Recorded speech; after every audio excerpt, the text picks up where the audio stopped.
मैं चर्चा कर रहा था बहुचर्चित रीट शिक्षक भर्ती 2018 लेवल प्रथम की, और उन सूरवीरों की और उन छेदीलालों की चर्चा कर रहा था जो बाहरी राज्य के अभ्यर्थी है और अटैक करने का काम कर रहे हैं। दोस्तों, आज नहीं तो कल मैं बाहरी राज्यों वालों को बाहर करा के दिखाऊंगा। जितना दम है तुम लगा लो। राजस्थान में आप लोगों का हक नहीं कि आप 50% पदों पे नौकरी करो, मौका लो। जब राजस्थान के अभ्यर्थी को बाहर नहीं लिया जाता, आपको कैसे लिया जाए? और कुछ अभ्यर्थी वो हैं जो फेल हो रहे हैं, जिनके 60 नंबर भी नहीं आ रहे और उनके सपने बड़े मुंगेरी लाल के सपने देखने वाले हैं। वो चाहते हैं कि भर्ती रद्द हो, लेकिन रद्द किसी भी हालत में नहीं होगी। दूसरी बात, जितना वो कमेंट करते हैं, जितना वो अटैक करने की कोशिश करते हैं, उतने ही उनके कमेंट और उनकी चुनौतियों को देखकर उपेंद्र यादव मजबूत होता है। और मुझे मजा भी आता है जब सामने से चुनौती मिलती है, क्योंकि हराने का जो जितना मजा मुझे आता है, क्योंकि आज से नहीं 7 साल से शिक्षक भर्ती 2013 हो, शिक्षक भर्ती 2012 हो, चाहे पटवारी हो, चाहे ग्राम सेवक हो, कोई सी भर्ती उठा के देख लीजिए, चाहे एसटीसी बीएड वाला मामला हो, जीत हमारी हुई है। जीते हैं डंका बजाकर, जीतेंगे। हालांकि कुछ परिस्थितियां हमारे खिलाफ है।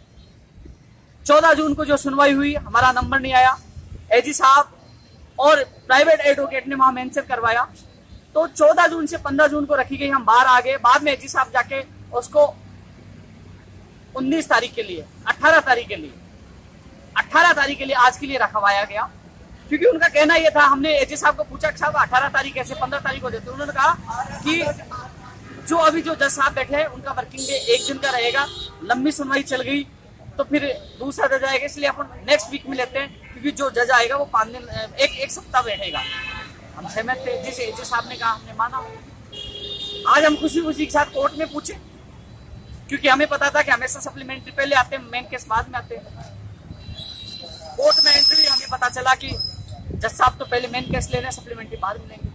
हमने एजी साहब से निवेदन किया, एजी साहब और प्राइवेट एडवोकेट के जज साहब ने कहा कि आपका नंबर आएगा तभी आएगा। मैं पहले बेल, क्योंकि अर्जेंट केस चले, स्पेशल कोर्ट चलिए, इसमें जो बेल जो जेल में पड़े उनके केस वो सुन रहे थे। दोस्तों, हमारे एडवोकेट ने 2 बार मेंशन करवाया, लेकिन जज साहब ने इग्नोर कर दिया। लेकिन सरकारी एडवोकेट जो महाअधिवक्ता हैं, यदि वो प्रभावी रूप से खड़े होकर कहते साहब अर्जेंट मामला है, 8 लोगों का भविष्य का मामला है, और दबंग तरीके से बोलते हो कहीं ना कहीं सुनवाई हो सकती है, लेकिन उन्होंने दबंगता नहीं दिखाई। गलती किसकी? सरकार की। हमारे एडवोकेट ने 2 बार मेंशन करवाई, लेकिन जज साहब ने मना कर दिया। कुछ सूरवीर फेसबुक व्हाट्सएप ये कहते हैं कि सुनवाई नहीं हो रही, कोर्ट में राजनीति हो रही है, ये हो रही है। दोस्तों, कोर्ट में राजनीति होती ना तो आज इन मंत्रियों को सबको सस्पेंड करा देते। यदि उपेंद्र यादव भी चलती ना तो कब के केस जीत जाते। वहां न्यायालय है, न्याय का मंदिर है, वहां राजनीति नहीं होती है। और कोई जज साहब को ये नहीं कह सकता कि ये करो वो करो, क्योंकि वहां महाधिवक्ता ही फेल हो रहा है। महाधिवक्ता कह रहा है कि मैं इनको जाके कहूंगा, कहीं नाराज हो जाएंगे, फैसला खिलाफ आ जाएगा। लेकिन दोस्तों, 21 जून हमने आज हमारे एडवोकेट ने मांगी, तो उन्होंने कहा कि रेगुलर कोर्ट जुलाई में स्टार्ट हो जाएगी। जो कमलेश मीणा का एडवोकेट था, विजय चौधरी, उसने कहा 3 जुलाई। उन्होंने 3 जुलाई मांगी, हमारे एडवोकेट ने 21 जून मांगी, लेकिन 3 जुलाई दे दी गई। लेकिन दोस्तों, 3 जुलाई में सराधना जी आएंगे। जो पिछले सुनवाई में जो था, जब उन्होंने जो रिपोर्ट मांगी थी, उसमें सराधना जी बिल्कुल पॉजिटिव थे। बेरोजगारों को देखते उनको लगा, तो उन्होंने कहा कब तक ये बेरोजगार 8 लाख इंतजार करेंगे। तो दोस्तों, 3 जुलाई को सुनवाई होगी, सराधना जी भी आ रहे हैं। एसएचओ की रिपोर्ट पॉजिटिव आ चुकी है और जीत 100% होगी। जुलाई में हम जीतेंगे। जो कितने भी छेदीलाल जितनी ताकत लगानी है वो लगा लो, जीत हमारी होगी, क्योंकि सच्चाई की जीत होगी। जितना तुम लोग कमेंट करोगे, जितना पोस्ट डालोगे, मैं मजबूत हूँ। हार मानने वाला ओपिनियन यादव नहीं है। कितनी तुम फर्जी फेसबुक आईडी बना लो, बाहरी राज्यों वाले कमेंट करो, लड़ेंगे, जीतेंगे। क्योंकि इसके अलावा मैं आपको बता दूं दोस्तों, जो लोग जुड़े हैं, कम से कम 150 लोग कोर्ट में लोग पूछते हैं, और 3 जुलाई को आप आना, क्योंकि दोस्तों हम लोग ज्यादा से ज्यादा वहां पूछ के जब सुनवाई हो एजी साहब से निवेदन कर सकते हैं, हमारे एडवोकेट को भेज सकते हैं। हम कोशिश पूरी कर रहे हैं। इसके अलावा दोस्तों एक और एडवोकेट हम तैयार कर रहे हैं, जो नामी एडवोकेट होगा। कम से कम इस बार हमारे प्राइवेट एजी साहब नहीं जाएंगे तो हमारे 2-3 एडवोकेट जज साहब के सामने अपनी बात रखेंगे। हम हर तरीके से लड़ाई लड़ेंगे और जीतेंगे। किसी चीज से घबराने की आवश्यकता नहीं है दोस्तों। इसके अलावा जो लोग कमेंट करें, करो कमेंट, कोई फर्क नहीं पड़ने वाला। तुम्हारी आदत तुम नहीं सुधार पाओगे, क्योंकि तुम बाहरी राज्य से आके राजस्थान में 50% आरक्षण की मांग करें, वो नहीं मिलेगा। तुम्हारा कोटा कम करवाएंगे, क्योंकि अब चुनावी माहौल भी है। और 26 तारीख को हमारी मीटिंग है। 26 तारीख को मीटिंग के दिन दबंग तरीके से हम आवाज उठाएंगे, नहीं तो मंत्रियों को खुला चैलेंज देंगे। लेकिन रीड सेकंड लेवल 2 के अभ्यर्थियों को मैं कहना चाहूंगा, आप लोगों को बिल्कुल घबराने की आवश्यकता नहीं है। कुछ लोग कहते हैं कि तारीख पे तारीख मिल रही है, लेकिन दोस्तों आप खुद कोर्ट में पूछो, वहां जाने के बाद आप ऐसा ही नजर आते हैं। जज साहब को कोई बोल नहीं सकता, हम हमारे एडवोकेट को बोल सकते, अधिकारी मौजूद होते, लेकिन जज साहब के सामने 2 बार हमारे एडवोकेट रिक्वेस्ट की, एजी साहब ने भी 1 बार की थी, और अधिकारी सब रिक्वेस्ट की, वो कह रहे कि नंबर आएगा तब आ जाएगा। जब जज साहब ही सुनने के लिए तैयार नहीं है तो केस किसको सुनाएगा। दोस्तों मैंने पहले भी कहा था, जिस दिन सुनवाई हो जाएगी उस दिन हमारा केस का निस्तारण हो जाएगी, जीत हमारी होगी, सारी परिस्थितियां हमारे पक्ष में है। और परिस्थितियां पक्ष में कैसे लाई जाती है वो लाके हम बताएंगे, लोगों को जवाब भी देंगे। हमें पता है गेम कैसे बदला जाता है, गेम भी बदलेगा और जीत भी होगी और ये भर्ती भी पूरी होगी। मैं तमाम मुद्दे मैंने रीड सेकंड लेवल 2 के लिए बताया, और प्रथम लेवल के लिए जो रीड प्रथम लेवल जो चाहिए तो उनके लिए बता दूं दोस्तों, काफी लोग इस भर्ती को फिर अटकाने की सोच रहे हैं, अलग अलग याचिकाएं लगा रहे हैं। आप लोग पहले भी सजग थे, आपको सजग होना है, सतर्क होना है, और 15 अगस्त को स्कूलों में झंडा फहराना है। क्योंकि कुछ लोग आप लोगों को गुमराह कर रहे हैं कि पोस्टेड याचिका को पोस्टेड अभ्यर्थियों को लेकर हम कोर्ट में जा रहे हैं। मैं दोस्तों पुनः बता दूं, 26 तारीख को हमारी मीटिंग है, और इस मीटिंग में मेरा जो उद्देश्य है, मैं यही उन मंत्रियों के सामने पक्ष रखने वाला हूँ जो पोस्टेड, जहां वो पद छोड़ के आ रहे हैं, रिक्त पदों को इस भर्ती में समायोजित करके दूसरी लिस्ट निकाली जाए, जिससे न पोस्टेड का बुरा होगा, बेरोजगार 6000 बेरोजगार को भला होगा। ये बीच का रास्ता निकालने जा रहे हैं। मुझे लगता है कि सरकार इसमें सहमति जता सकती है। इसके अलावा यदि हम कोर्ट में जाते हैं तो मैं स्पष्ट कह दूं, मैं इसी शर्त में मेरे एडवोकेट को केस दे रहा हूं कि जब भी सुनवाई है तो हमारे एडवोकेट स्पष्ट बोलेगा, आप लोग जो चयनित बेरोजगार वो कोर्ट में आके देख सकते हो। स्पष्ट ये बोलेंगे कि चयनित बेरोजगारों को ज्वाइनिंग दे दीजिए, हमें कोई इतराज नहीं है, लेकिन पोस्टेड अभ्यर्थियों को रोकिए जिससे अन्य बेरोजगारों को मौका मिले। लेकिन मैं कोशिश कर रहा हूँ कि बीच का रास्ता निकाल के, वार्ता करके, और इन बेरोजगारों को नौकरी मिले, जिससे जो डार्क जोन में है जो अध्यापक उनको राहत मिले। इसलिए डार्क जो अध्यापक है, लगे हुए पोस्टेड अभ्यर्थी हमें समर्थन करें, हमें मजबूत बनाए, जिससे आप गृह जिले में जाओगे और बेरोजगारों को मौका मिलेगा। ये रीड प्रथम लेवल वालों की सूचना है, घबराने की आवश्यकता नहीं है, आपको सतर्क रहने की आवश्यकता है।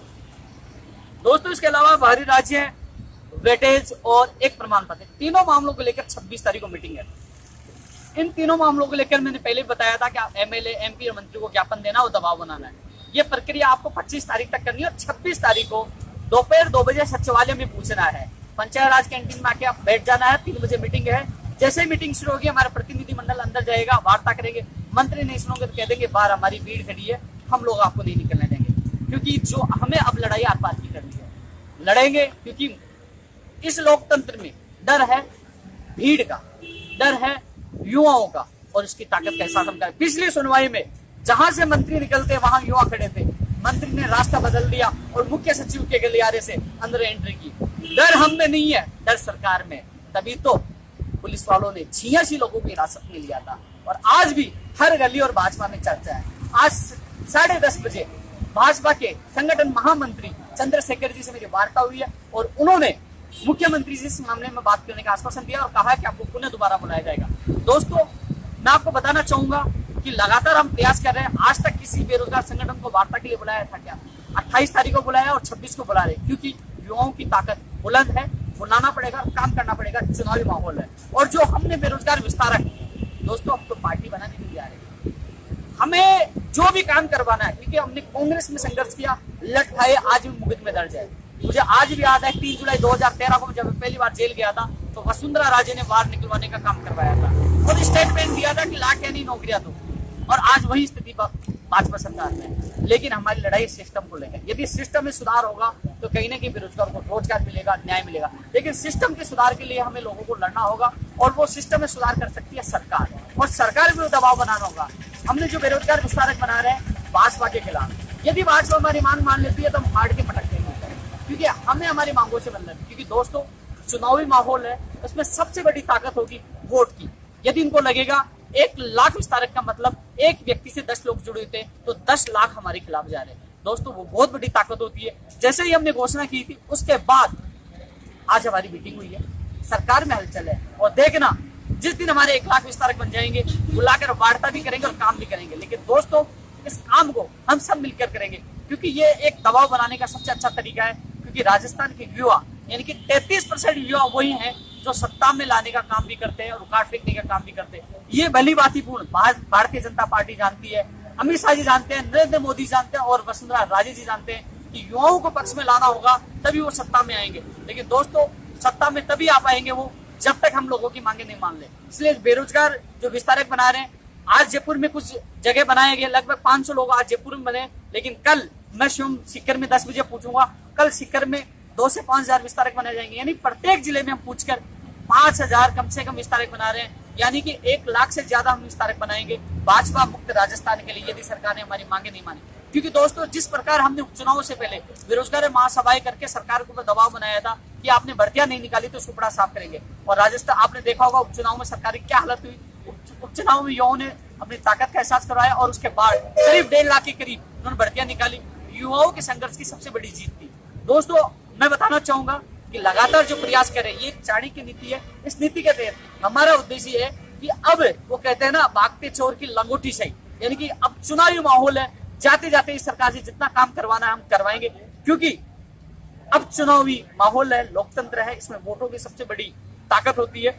मैं इसके अलावा और बताना चाहूंगा, सेकंड ग्रेड 2016 के जो अभ्यर्थी आज आरपीएससी के सामने धरने की परमिशन लेने गए थे, लेकिन अतिरिक्त जिला कलेक्टर ने बहुधा दुर्भाग्यपूर्ण बयान देते हुए कहा कि मैं मेरे खिलाफ कैसे दे दूं। अरे तेरे खिलाफ थोड़ी धरना है जिला कलेक्टर महोदय, यह धरना है आरपीएससी और सरकार के खिलाफ को अनुमति देनी चाहिए थी, लेकिन उन लोगों को दबाने का काम ये सरकार कर रही है। वो नहीं चाहती उसकी खिलाफत हो, उनके खिलाफ बेरोजगार उतरे, उनको नुकसान हो। लेकिन दोस्तों, सेकंड ग्रेड 2016 का अभ्यर्थियों को कहना चाहूंगा कि आपका एक प्रतिनिधिमंडल 26 तारीख को मेरे साथ ले जाऊंगा, वार्ता में आपकी बात रखूंगा और मैं आपकी आवाज उठाऊंगा, क्योंकि राजस्थान के सब बेरोजगार हम सब एक हैं, मिलकर लड़ेंगे। क्योंकि आधे लोगों को ज्वाइनिंग दे दी, आधे लोग भटक रहे हैं, ये कौन सा तरीका है, ये कौन सा न्याय है, इसलिए हम लड़ेंगे। इसके अलावा बीएड मामले में सुप्रीम कोर्ट में जुलाई के फर्स्ट वीक में बताया जा रहा है कि जुलाई के फर्स्ट वीक में 2 जुलाई को अभी लाइकली दिखा रहा है, सरकार वहां से निस्तारण करवाने के बाद जो 2016 का साइंस मैथ का है उसको बाद में निस्तारण करवाएगी, यानी कि उसके बाद सेकंड लेवल का रास्ता खुलेगा। यानी कि सेकंड लेवल के कमलेश कुमार मीणा पे स्टे हट भी जाएगा तो भी नियुक्ति प्रक्रिया प्रारंभ नहीं होगी, क्योंकि सुप्रीम कोर्ट से वो स्टे हटाने के लिए सरकार ने एसएलपी लगाई है, लेकिन फर्स्ट वीक में वो भी हो जाएगा। लेकिन कुल मिलाकर जुलाई राजस्थान के बेरोजगारों के लिए अहम साबित होगी, चाहे 2016 के अभ्यर्थी हो, चाहे 2018 के अभ्यर्थी हो, लेवल प्रथम और सेकंड के अहम योगदान हो, चाहे 2016 सेकंड ग्रेड की जुलाई अहम होगी, लेकिन हम लगातार इसमें प्रयास करेंगे। दोस्तों, इसके अलावा रीट लेवल प्रथम में जो कभी काफी लोगों के दस्तावेज फर्जी है, जैसे एक रितेश नाम का लड़का था और वो जनरल में जा रहा है, लेकिन वास्तविक स्थिति है कि वो फेल है। लेकिन इस संबंध में आज मेरी डायरेक्ट साहब से बात हुई हाईकोर्ट में, उन्होंने कहा कि जिस प्रकार 2016 लेवल 2 में हमने पोर्टल पर उनके दस्तावेज को अपलोड किया था, हम उनको भी अपलोड करने का काम कर रहे हैं। तो दोस्तों, इसमें पारदर्शिता आएगी और जो फर्जी लोग पकड़े जाएंगे, ये आज उनका बयान है। इसके अलावा दोस्तों, बिजली विभाग में जो भर्तियां टेक्निकल हेल्पर की यानी कि तकनीकी सहायक के संबंध में ऊर्जा मंत्री से हम मिले थे, उनका कहना यह था कि अधिकारियों और उनके बीच में कुछ बिंदुओं को लेकर सहमति नहीं बनी। बिंदु यह था कि कुछ लोग चाहते हैं कि बिना आईटीआई वालों को लिया जाए, कुछ चाहते हैं कि आईटीआई वालों को लिया जाए, इसमें सहमति बनना बाकी है। लेकिन मंत्री जी को हमने स्पष्ट कर दिया, यदि आपने इस महीने के एंड तक अपनी भर्ती नहीं निकाली, जुलाई में हर जगह राजस्थान के आईटीआई जो भी छात्र जो बेरोजगार है आपका विरोध करेंगे। ये स्पष्ट कहा है। आपके साथ हमें आपकी तकनीकी सहायक भर्ती जरूर आएगी। मुझे पता है कि आप 5 लाख बेरोजगार हैं, लगातार आप इंतजार करें, लेकिन दोस्तों हम आपके साथ हैं। जहां मंत्री को पकड़ना है पकड़ लेंगे, बैंड बजाना बजा देंगे, हार नहीं मानेंगे और बढ़ती जाएगी। इसके अलावा दोस्तों, एलडीसी 2013 पंचायत राज आज समझौता हुआ है, मंत्री समझौता हुआ। लगातार इन लोगों का संघर्ष चल रहा था, हड़ताल चल रही थी और संघर्ष के दौरान आज मंत्री जी ने स्वीकारा है, कहा कि 15 दिन के अंदर भर्ती प्रक्रिया शुरू हो जाएगी। ये एलडीसी 2013 पंचायत राज जो 9124 पदों पे थी, उनके लिए खुशखबरी है। आज मंत्री से वार्ता हुई है, आखिरकार मंत्री को झुकना पड़ा और उनका हड़ताल समाप्त करानी पड़ी, ये उन लोगों की अच्छी खबर है। और मैं समस्त उन्हें संघर्षरत जो आंदोलनकारी उनको धन्यवाद देना चाहूंगा कि आपका संघर्ष रंग लाया और आप लोगों ने जबरदस्त संघर्ष किया, जिसका परिणाम आपके सामने। दोस्तों, जो व्यक्ति कहीं भी संघर्ष करेगा उसको सफलता जरूर मिलेगी, चाहे वो पढ़ाई में करेगा, चाहे तानाशाही सरकार से लड़ने में करेगा, और चाहे कहीं भी संघर्ष करेगा उसको सफलता जरूर मिलेगी। मेहनत करने वालों की कभी हार नहीं होती दोस्तों। इसके अलावा ये कह रहे हैं कि रीट प्रथम लेवल की वेटिंग, दोस्तों रीट प्रथम लेवल की वेटिंग तब तक नहीं आएगी जब तक नियुक्ति प्रक्रिया पूरी नहीं हो जाएगी। नियुक्ति प्रक्रिया पूरी होने के बाद ही पता चलेगा कितने लोगों ने ज्वाइनिंग नहीं की, उसके बाद उसकी वेटिंग आएगी। अब आरपीएससी एलडीसी 2013 की वेटिंग के संबंध में राजेंद्र राठौड़ जी ने कार्य विभाग को स्पष्ट आदेश दिए कि जो 12 अगस्त को एग्जाम होगी उससे पहले आपको उनकी वेटिंग निकाल के रिसफल परिणाम भी आएगा, वेटिंग भी आएगी और उनको ज्वाइनिंग देना। स्पष्ट आदेश दिए कि कि आपको 12 अगस्त से पहले इनकी वेटिंग निकालकर इन लोगों को ज्वाइनिंग देना है और मुझे बताना है। तो दोस्तों आपको घबराने की जरूरत नहीं है, वेटिंग का प्रोसेस चल रहा है, आपकी वेटिंग आएगी और आपका संघर्ष रंग लाएगा। इसके अलावा दोस्तों लगातार मैंने हर चीज़ के बारे में बताया। विद्यालय सहायक वाले मामले में दोस्तों मैंने कई बार बात रखी विद्यार्थी मित्रों के संबंध में, लेकिन मंत्री जी ने कहा कि इनका एक विद्यार्थी मित्र संघ बनाओ, उनसे हमारी लगातार वार्ता चल रही है और हम लोग लगे हुए। तो दोस्तों वो इग्नोर इसलिए कर देते हैं कि आपका एक संगठन बना हुआ है कि वो उनसे वार्ता का बात कह के और बात को टाल देते हैं। लेकिन दोस्तों कुल मिलाकर जो अभी जो राजस्थान का परिदृश्य है, राजस्थान की जो राजनीति है, क्योंकि अब भी देखना थोड़े दिन बाद भाई और बहनों बोलने वाला मोदी जी भी आएगा, अमित शाह जी भी आएगा, लेकिन वो कहाँ गए थे जब राजस्थान के बेरोजगार आत्महत्या कर रहे थे, राजस्थान के बेरोजगार लाठियां खा रहे थे, राजस्थान के बेरोजगार सड़कों पर जा रहे थे, बहन बेटियों को दौड़ा दौड़ा कर इस वर्तमान सरकार ने पीटा गया, 300 से ज्यादा बेरोजगारों पर लाठीचार्ज किया गया, क्योंकि वो दिन नहीं भूलेंगे जिस समय हम लोगों को जेल में डाला गया था। लेकिन अभी भी सोशल मीडिया के द्वारा, चाहे वसुंधरा जी सुन रही हो, चाहे मोदी जी के पास मैसेज आओ, खुली चेतावनी है, युवा वही है जो आपकी ऐसी तैसी कर देंगे। आपको काम करना होगा, आपको हमारी मांगे माननी होगी, अन्यथा आने वाले चुनाव में जिस प्रकार उपचुनाव में 17 विधानसभाओं में आपका सूता साफ हुआ, उसी प्रकार इसमें होगा, जिसकी शुरुआत आज हमने जयपुर से कर दी है। 1 लाख विस्तारक बना रहे हैं, राजस्थान के प्रत्येक जिले में जाके हम विस्तारक बनाएंगे, क्योंकि आप विस्तारक बना रहे हो भाजपा को जिताने के लिए, हम विस्तारक बना रहे हैं भाजपा मुक्त राजस्थान के निर्माण के लिए, क्योंकि राजस्थान के युवा इतना तृप्त है। आपने कॉमर्स वालों को बाहर कर दिया, आपने एमए के आधार पे बीएड करने वालों को बाहर कर दिया, आपने कंप्यूटर शिक्षक भर्ती जो आपने घोषणा की थी स्वास्थ्य संकल्प यात्रा में कि कंप्यूटर शिक्षक भर्ती आएगी, वो नहीं निकाली, आपने टेक्निकल विभाग में भर्तियां निकाला, जलदायी विभाग में भर्तियां नहीं निकाली। आज राजस्थान के बेरोजगार अपने आप को ठगा हुआ महसूस करता है, इसकी जिम्मेदार वर्तमान सरकार है। आप भर्तियां निकाल दी, आपने इतनी भर्तियां निकाली, लेकिन अभी तक आपने तय नहीं कर पाए कि सेकंड ग्रेड फर्स्ट ग्रेड की एग्जाम कब होगी, कब उनका परिणाम आएगा, कब उनको नियुक्ति मिलेगी। इनका काम था रेवड़ियां बांटना, बेरोजगारों को गुमराह करना, उनको बरगलाना। लेकिन राजस्थान के युवा बेरोजगार समझदार हो चुके हैं और किसी भी हालत में आपकी बातों में नहीं आने वाले। मैं लास्ट में ये कहना चाहूंगा, रीट सेकंड लेवल के अभ्यर्थियों को घबराने की आवश्यकता नहीं है। कुछ छेदीलाल है, कुछ बाहरी राज्य के अभ्यर्थी है, कमेंट करते हैं, आपके हौसला तोड़ने की कोशिश करते हैं। हौसला आपका नहीं टूटेगा, हौसला उनका टूटेगा।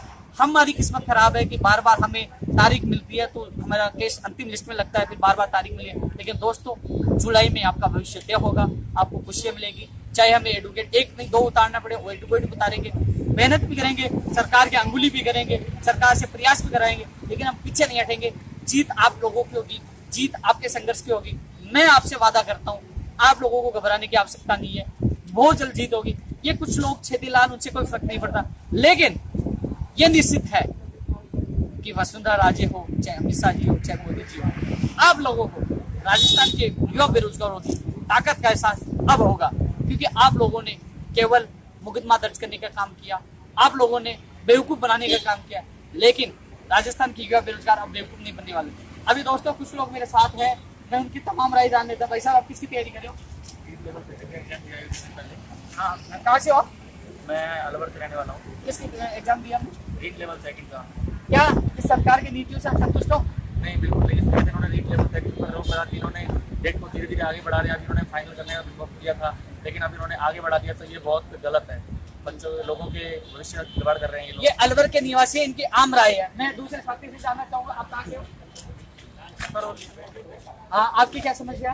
आप संतुष्ट हो सरकार से? नहीं, बिल्कुल संतुष्ट नहीं है। सरकार हाई कोर्ट में प्रॉपर तरीके से सुनवाई नहीं करवा पा रही है इस मैटर की। एजी साहब सरकार के जो सबसे बड़े वकील हैं, वो सिंगल बेंच के जज के सामने भी केस नहीं मेंशन करवा पा रहे हैं, तो क्या तो ये सुप्रीम कोर्ट में करेंगे और क्या ये उसमें करेंगे।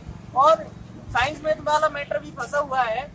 साइंस मैथ वाले मैटर में जो डीवी का डिसीजन हो, वो सरकार को मानते हुए जल्द से जल्द बेरोजगारों को न्याय देना चाहिए और भर्ती पूरी करवानी चाहिए। दोस्तों इस वीडियो को ज्यादा ज्यादा आपको शेयर करना है, जिससे भाजपा का मंत्री हो, एमएलए हो और मुख्यमंत्री सबको टैग करके वीडियो को शेयर करें। उन तक आवाज तो जाए कि राजस्थान के बेरोजगारों की क्या आवाज है, वो क्या चाहते हैं। वो आपका सुपड़ा साफ चाहते हैं, क्योंकि हमारी खुली चुनौती है। इसके अलावा दोस्तों आपको पता है कि सरकार पे नजरों में मैं बिल्कुल टारगेट पे हूँ। मुझे पता है इस सरकार से मुझे भी खतरा है, लेकिन डरने वाला नहीं। मरना एक दिन है, आज नहीं तो कल, कल नहीं तो आज, लेकिन सच के लिए लड़ेंगे। जय हिंद, जय भारत।